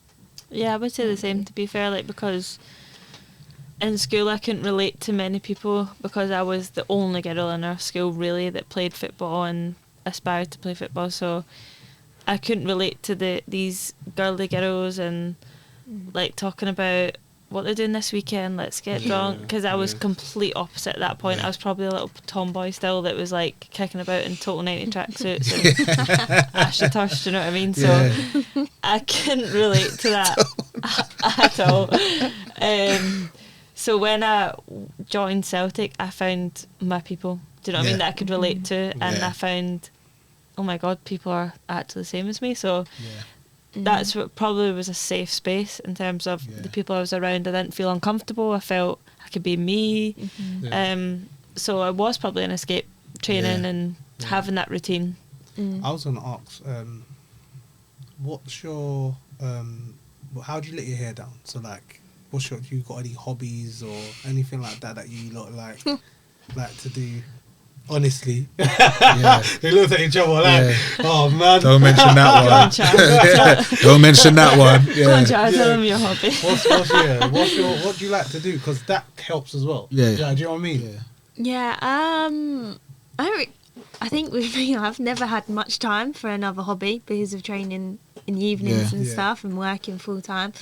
But mine was like we've got a really close knit family. So like my mum's brothers and her sister, they are very, very close from past experiences that they've been through as kids. Right. Okay. So because of that, all us cousins are really super close. That's nice. That's nice. And like, obviously there's like 6 years between me and my brother, but then between him and the others are like months. So like they're like all brothers. Like I'm like a sister to my older cousins, but we're all so close and tight knit that I could just go round there one night after training or whenever and just sit there and chill. But yeah, now it's turned into, what you doing? You out Friday night or what? I'm coming. And I just normally bombard their nights out. What about you? Yeah, I would say walking into Char's family, I'm like, Char, you don't realise how rare this is, like how tight your family are. It's just really nice. But for me, I've never been, because I moved away from home at a really young age, that I've not really had that family around, which has not been a bad thing, because I've become like really independent and found the friendships that I value the most, and I still have to this day. So I think just being around people that make me laugh. And I do like to do a bit of like creative stuff, like canvases and all that kind of stuff. Like, I mean, I do get really fixated on something, like I'm doing this, like, and I'll buy it and I'll do it, and then I'll stop it for a few weeks, and then I'm like, oh, go back to that. Or like I'll just get really fixated on stuff for like a small amount of time. Like one day I just got up and was like, Charlie, I'm getting a hamster, and came home with a hamster. Do you know what I mean? So like there'll be random stuff that I'll just do that keeps me occupied. The hamster's still here, right? Yeah. Okay. 3 months later, it's like, I'm fed up with the hamster now. Little Rio's still alive. But yeah, Char hates him until she comes home drunk and she's like, where's Rio? And I'm like, oh, let's get him out. But no, I think like also going back home as well, like I love to go like big walks up of like the hills and stuff like that. And that's kind of an escape for me, because nature for me, it sounds so, I don't know how to word it, but therapeutic. Yeah, it is very therapeutic, but it sounds like something that you're like, oh yeah, I love nature, but I'm not like, I just mean I love going out in nature because I feel so like calm. And it's just so peaceful. Whereas everything in the world's so man-made now, like it's like concrete jungles and whereas now, like I just love nature and going out walks and just being in that space where you can just actually hear yourself think. Do you know what I mean? I think it's so important, because even myself, like I used to hate walking. I'll be honest with you, but that's probably because I was a giant Malteser before, and I used to just used to basically hate walking for that. But like I feel like of recent, I've been seeing a lot of peace, and is the word tranquility? Like when I'm in the park now, and like there's certain times where I don't even know why I'm doing it, but I'll just sit on a bench and just sit there and just take in the scenery, like, and just people watch, you know what I mean? Like, and you're seeing like the best thing to do. Like it's crazy, like, because sometimes you're looking at, what are you doing there? Like, why are you here? But then also as well, I can take in the scenery of seeing people having fun. Do you know what I mean? Like, and I feel one thing I will say about myself is that, like, I don't know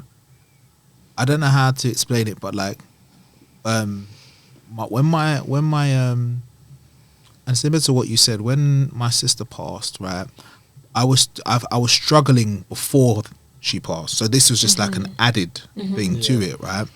But I never grieved my sister in terms of like I still haven't, like I've just literally just had a brave face all the time, right? But what I've noticed is that if for example I'm in a park and I'm just chilling and everything like that, it's the littlest of things that just make me a bit more emotional now. So it might just be like a child running up to their parent, right? And it's just like this little thing now has just made me feel like, oh, that's so beautiful. Like before I'll be like, do you know what I mean? Like, and I feel like we have to get to that place where we have something, an outlet, something that we can kind of use to basically be in our spare time, that you know what, it just takes us away from the world, because as you said, like everything nowadays is just like so manic, man-made. Everything just like it's mad. I'll say what's mine running, you know. is I it? think like I just like, especially like when I'm off, like when I'm preparing to go out pre-season, I just like running, like I'm just thinking when I'm running. So like if I say I go on holiday or something, I can just run. I wish I loved running. Like, Yes. I wish I loved yeah, it. just like run, but I'm not like running fast. Yeah. But I'm just running and I'm thinking like when I'm running, and I'm just like, I can't even think while I'm running. All I'm thinking about is I need to stop. yeah, so that's my thing. I can like, I don't know, like I find it's therapeutic to me running. Serious? I promise you, I can just have my music in or headphones in and just run. Just keep on running. I know what you mean, Keep to on be fair, running. because Do you know what I mean? And not like, as I said, it's not a target thing. It's just I just can run. Like, do you know what I mean? Like, Yeah. So and then when I'm like finished, I'm just like, like I just start thinking about what I just. I wish I could relate, bro, Yeah, but like, but it that's works for my- you. Yeah, it works. Don't you think yeah. for you though, because you're in football as well, like when you're in training you have numbers to hit, you have to run this distance Yeah, in for this real. time, Yeah, whereas exactly. this is the first year I've thought I'm just going to go out and run Yeah, and just a that's- jog actually This and is it. enjoy I it. don't- yeah, And I thought, oh my god, like I Did can't you actually enjoy just it? do this. But yeah, I did, to be Wow. fair. And then I started going a bit quicker the last one and I was like, oh my god, hate it. When Yeah. I said it's different when you've got to hit targets. It's different. Oh, But it's when you just awful. got to run, it's you naturally just run. Like it's a different thing. Like I can't even explain. No, if it Yeah, works, yeah. it works. If it works, it works. Whatever works So for we you. can all go a run together if we want. Nah. You know. When Kerry's doing it, I'm taking it. Yeah, running. no, I'm good. I'm fine. No speak English. No comprende. No comprende. I can't stand running. Like even running for the bus. Like I don't like it. And even that, like if I miss that bus, I'm running past the bus stop. Like you're not gonna. No, I'm serious. I am not making you feel like you're gonna laugh at me. You're gonna think I'm not even running for that bus. Like no way. I'm running past the bus stop. And then when the bus has gone down and everybody stopped, then I'll be like. And then walk back to the bus. Like you think it's a joke? I ain't doing that. No way. I'm not doing that. I'm not doing that. You guys think it's a joke? Like I'm being real. I don't think it's a joke. Yeah, it's the truth. You know me. Like I'm not doing that. Running past the bus stop. What for you not to listen? That will affect my mental health. Like somebody looking and laughing at me. It's like if I fall on the floor in front of people, yeah, Right. I'm not getting up to the ambulance come.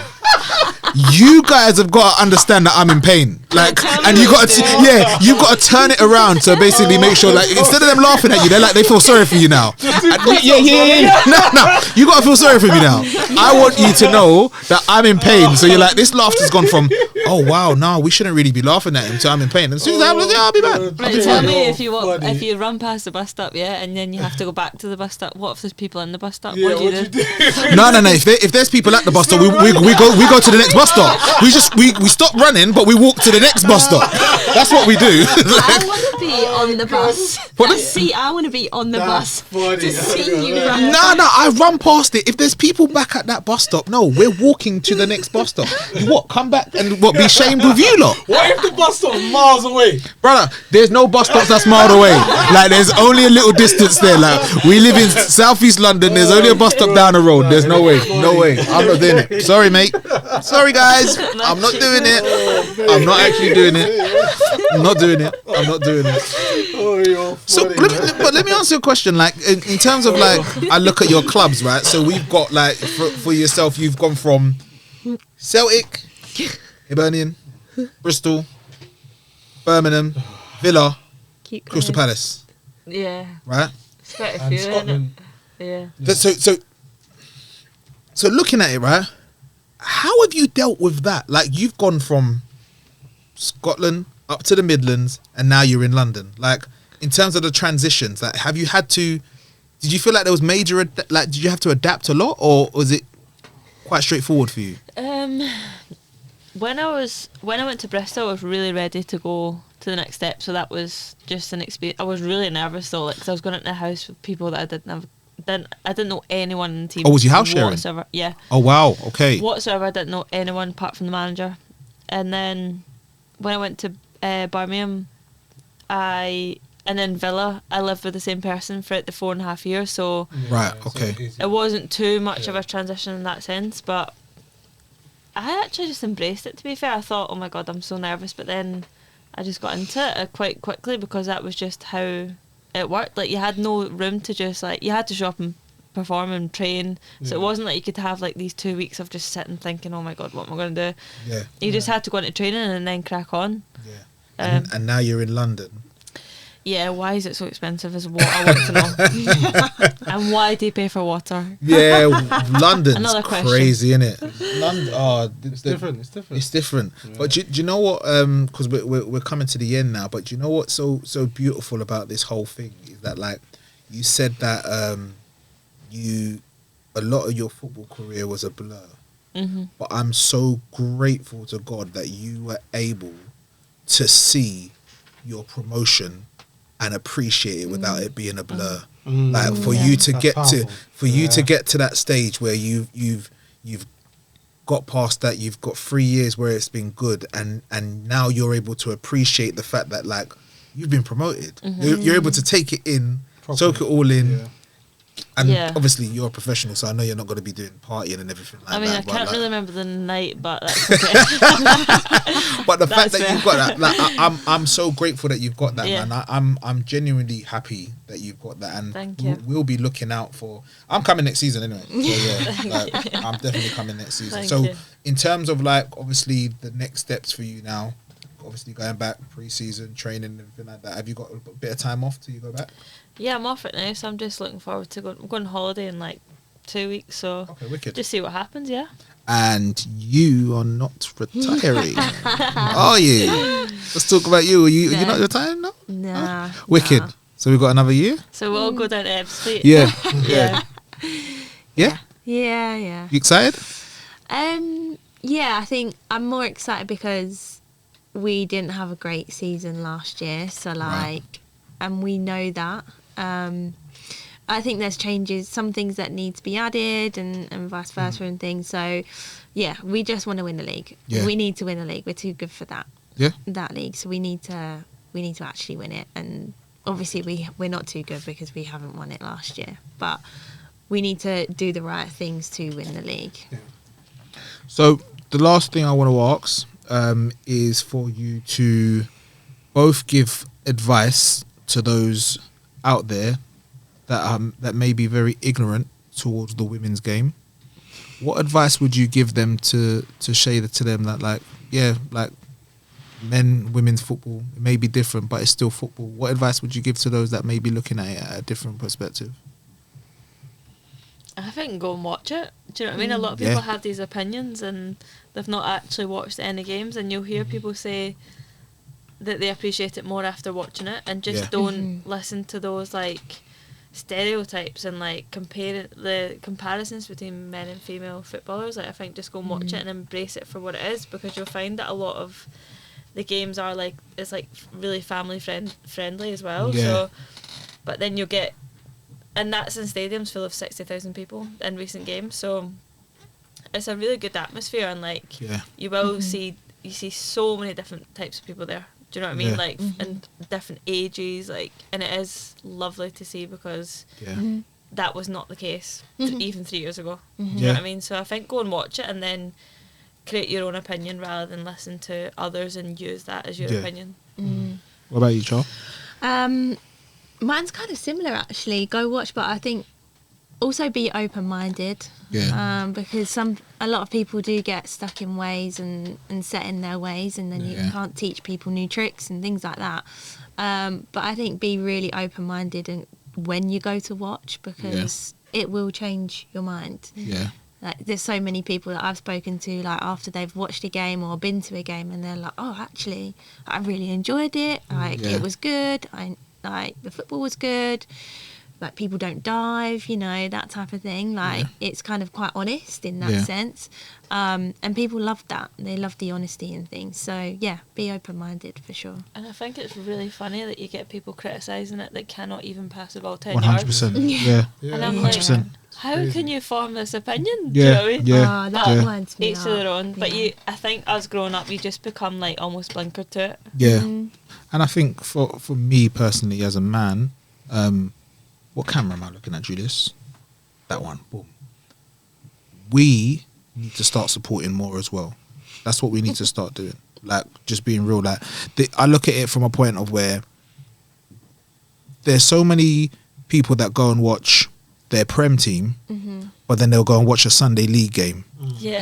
And they've got no problems of basically watching both levels of football. Yeah. They've got nothing whatsoever. They go and watch Arsenal, and then they might go and watch, I don't know, Podcast Rovers, right, on a Sunday, yeah? And they've got nothing where they're like complaining about the level of football. They're just going there just basically because they're loving football. And we need to get to a stage where when you go and watch women's football, stop comparing the level of football and just go in and just watch the football. Embrace it. Yeah. Embrace that. Yeah. Like, and let's start doing that, because this comparison stuff is just frustrating now. It's football, innit? And that's what it's really about. Charlie, Chloe, thank you for coming on, man. We really appreciate it. And Thank thank you you for for being so having us. vulnerable, man. Like, and it's such a strength. Like, and honestly, I commend the both of you, man. Thank you for coming on. Thank you, bro. But we haven't left you yet, because we're going into quiz time. So this, Dun, dun, dun. yeah. So you both got your phones, yeah. Yeah. You both got your phones, because you'll write down your answers and then you've got to change phones to see who's actually won. So now, what I've done is, Chloe, if you don't win, then this is quite terrible. Yeah, probably. Yeah, best. if you don't win, this is quite terrible. So Charlie, don't worry, you've got a you're This okay. is You're to in do there. with stats. No, so it's not knowledge. stats. So all I'm general actually knowledge. doing is literally, I'm gonna go through the numbers of certain players, and you've got to tell me who is for what number. So what I'm gonna need you to do, Miles, right? When I say the number, I just need you to just write down the number for me, just so that I can remember which number that I've. Yeah, you get what I'm saying, right? Okay, cool. Okay, great. Right, you ready? This is gonna Okay, be so embarrassing. let's start with an easy one, right? Who is number 4 for Crystal Palace Women's? Start with an easy one. Yeah. You better get this 5, right. 4, 3, 2, 1. Cool. Who is number 10? You're writing this down, right? Yeah. Because I can't remember nothing. My bad. Yeah? Ready? Yeah. Who is number 2?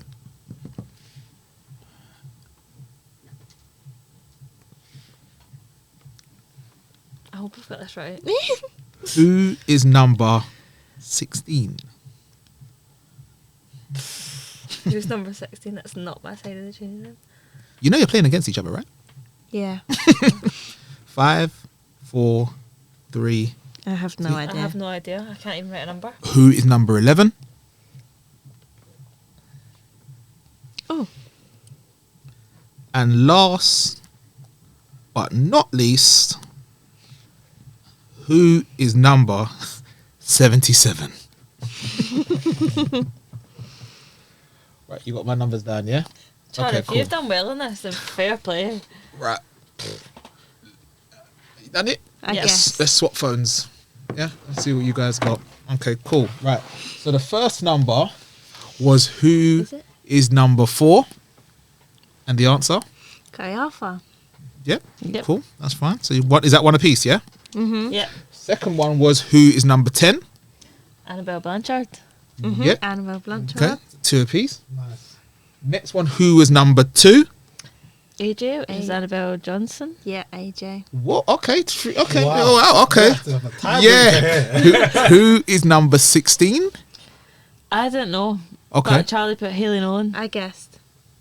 No, she's actually number 15. Oh, that was Wow. close, though. That was close. It's Ellie Noble. Oh. Next one is who is number 11? Kirsten Riley, fellow Scottish. Yeah. Yeah. And last but not least, who's number 77? Izzy Atkinson. Izzy Atkinson. This is So a tiebreaker. it's a tiebreaker. So Tiebreaker. okay, cool. Right. So now, just in case, I've got my stats, right, and I've got a tiebreaker question actually. Okay. Right. Crystal Palace finished with 46 points. What was the goal difference between them and Charlton. Ooh. And I'll just get the closest. Ooh. I'm going to say 24. Okay. 24. Okay. I'm going to do 21. Okay, cool. Final answer. You're Yeah, making me second guess myself now. Yeah, final answer? Yeah. Well, let me just make sure my maths is right. Yeah, okay, cool. Yeah. Do you know what's mad? I didn't even actually say a number, so I could still be wrong. No, it's right. If 20. What? Yeah, and the winner. Yeah, and the winner is Charlie. So what we didn't tell you is that now you owe Charlie dinner. Charlie, you've got a £50 limit. But seriously, thank you for coming on. We really appreciate you. We definitely want to speak to you again, and just keep doing what you're doing, and we'll be following your journey. It doesn't stop here. Thank you. Thank you for having us. No problem. We are parrots. We said that at the same time. They both said no problem at the same time. It's a twin thing. Next time we'll have a game and we'll basically play each other. Okay. Actually, Yeah. no. Me, close on my team. Fine. You I won, honestly so- you